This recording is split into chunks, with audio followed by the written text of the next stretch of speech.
Ma'am, আপনার husband যুদ্ধে শহীদ হয়েছে, এটা হচ্ছে ওনার শেষ সম্বল।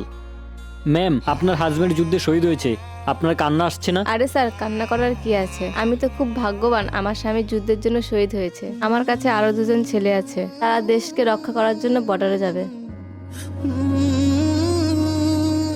মা, আমি বর্ডারে যাচ্ছি। ঠিক আছে বেটা। ম্যাম, আপনার বড় ছেলে যুদ্ধে শহীদ হয়েছে।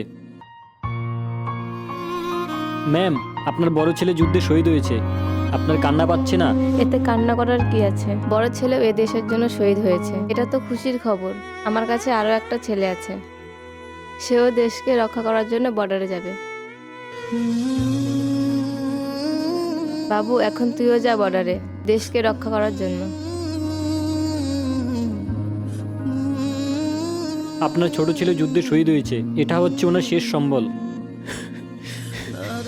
ম্যাম, আপনার হাজবেন্ড শহীদ হয়েছে, তখনও আপনি কান্না করেননি। আপনার বড় ছেলেও শহীদ হয়েছে, তখনও আপনি কান্না করেননি। আর আজ আপনার ছোট ছেলে শহীদ হয়েছে, আর আপনি কান্না করছেন। আমার ছোট ছেলে শহীদ হয়েছে, তার জন্য আমি কান্না করছি না। আমি তো তার জন্য কান্না করছি যে আমার কোনো ছেলে নেই, যাকে আমি বর্ডারে পাঠাতে পারবো দেশকে রক্ষা করার জন্য।